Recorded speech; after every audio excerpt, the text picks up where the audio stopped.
Assalamualaikum warahmatullahi wabarakatuh. Halo semuanya, perkenalkan nama saya Fahman Aziz Mubarok dari Program Studi Bimbingan Konseling Islam Fakultas Dakwah dan Komunikasi semester 1 kelas D dengan NIM 12540100149. Tujuan dari membuat tugas video ini, saya akan menjawab soal-soal dari ulangan akhir semester mata kuliah Ilmu Komunikasi dengan dosen pengampu Bapak Dr. Haji Cecep Suryana MSI. Di sini saya akan menjawab soal nomor 2. Perkembangan ilmu komunikasi itu sudah dimulai jauh sebelum manusia itu mengenal tulisan. Pada masa prasejarah, komunikasi dilakukan secara sederhana melalui simbol gerakan tubuh, suara, hingga kemampuan berbicara. Pada tahap ini, manusia mulai berbahasa lisan untuk menyampaikan kebutuhan dan bertahan hidup dalam kelompoknya. Bahasa lisan ini menjadi pondasi awal munculnya komunikasi antar manusia. Di sini saya akan menjawab soal nomor 6. Shannon dan Weaver menjelaskan komunikasi sebagai proses penyampaian stimulus atau pesan dari seseorang kepada orang lain dengan tujuan untuk memengaruhi atau membentuk perilaku penerima. Model mereka menekankan bahwa komunikasi itu bekerja melalui sumber pesan, media penyampaian, penerima yang kemudian diharapkan menghasilkan efek tertentu pada perilaku individu yang menerima pesan tersebut. Selanjutnya saya akan menjawab soal nomor 7. Everett M. Roger mendefinisikan komunikasi itu sebagai proses pengalihan ide dari sumber kepada penerima yang bertujuan mengubah perilaku penerima. Dengan kata lain, komunikasi bukan sekedar menyampaikan informasi, tetapi memberikan pengaruh hingga seseorang itu dapat mengubah cara berpikir tindakan tertentu. Rogers banyak menekankan hal ini dalam teorinya mengenai difusi inovasi. Selanjutnya saya akan menjawab soal di nomor 12. Jika dilihat dari jumlah komunikan yang terlibat, komunikasi massa merupakan bentuk komunikasi yang melibatkan khalayak luas. Pada komunikasi massa, umpan balik tidak bisa diterima secara langsung oleh komunikator. Misalnya dalam siaran televisi atau surat kabar, audiens sulit memberikan respon cepat. Karena itu, komunikasi massa mempunyai tingkat kesegeraan umpan balik yang paling rendah. Selanjutnya, saya akan menjawab soal nomor 19. Dalam konteks perkuliahan, komunikasi itu berfungsi memberikan edukasi kepada mahasiswa. Dosen sebagai komunikator menyampaikan materi yang bertujuan menambah pengetahuan, mengembangkan kemampuan berpikir, serta membentuk keterampilan mahasiswa.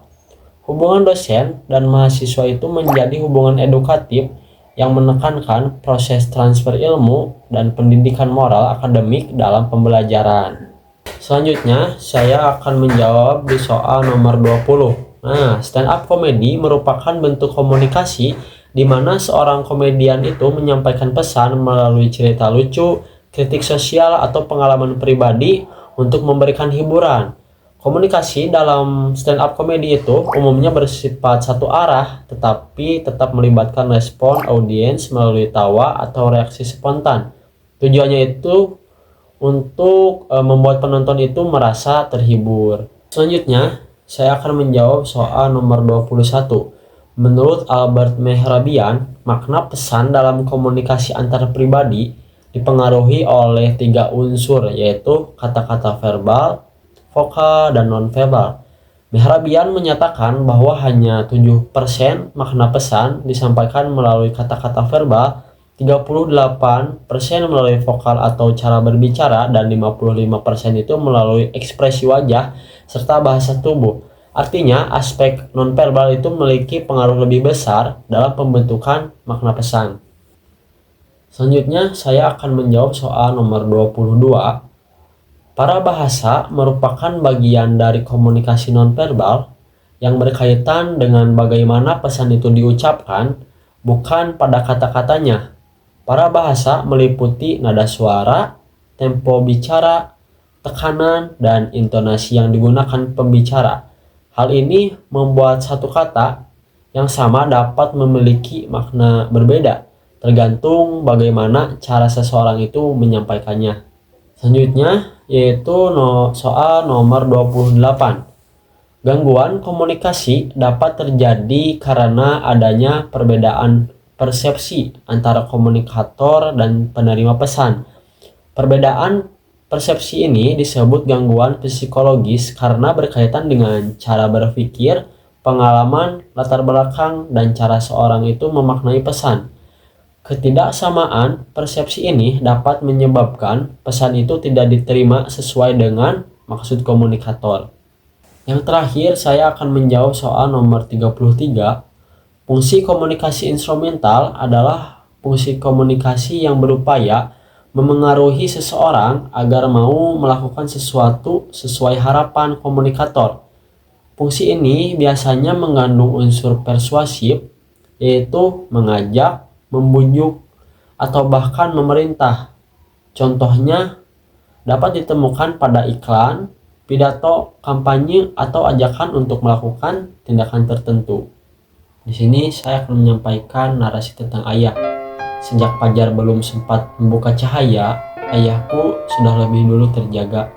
Di saat sebagian orang masih berpeluk mimpi, ayah sudah mulai meniti langkah untuk memastikan roda keluarganya ini tetap berputar. Tak ada kata lelah di bibirnya, meski tubuhnya sudah akrab dengan keringat dan angin pagi yang menusuk. Ayah tidak banyak berbicara, beliau tidak pandai merangkai kata, tetapi sikapnya mengajarkan banyak hal. Dalam diamnya, aku belajar tentang tanggung jawab. Dalam tatapan tegarnya, aku memahami arti keberanian, dan dalam kecup keringat yang menetes di dahinya, tersimpan harapan agar anak-anaknya hidup lebih baik dari dirinya. Terkadang, aku melihat tangan ayah yang mulai menua, kasar, dan penuh goresan. Namun, dari sanalah aku tahu betapa keras hidup ini beliau genggam agar keluarganya tidak tumbang. Ketika lelah datang menyerang, ayah tidak mengeluh, seolah rasa letih sudah menjadi teman lama yang harus diterima, bukan dikeluhkan. Meski begitu, ayah tetap menjadi pemimpin yang adil. Ia tegas, tetapi hatinya penuh kasih.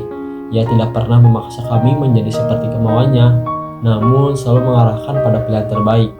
Ayah tidak menunjukkan kasih sayangnya dengan kata-kata, tetapi dengan tindakan yang membuat kami merasa aman, walau dunia di luar terlihat menakutkan. Kini, semakin bertambah usia, aku mulai memahami perjuangan ayah bukan hanya soal bekerja keras.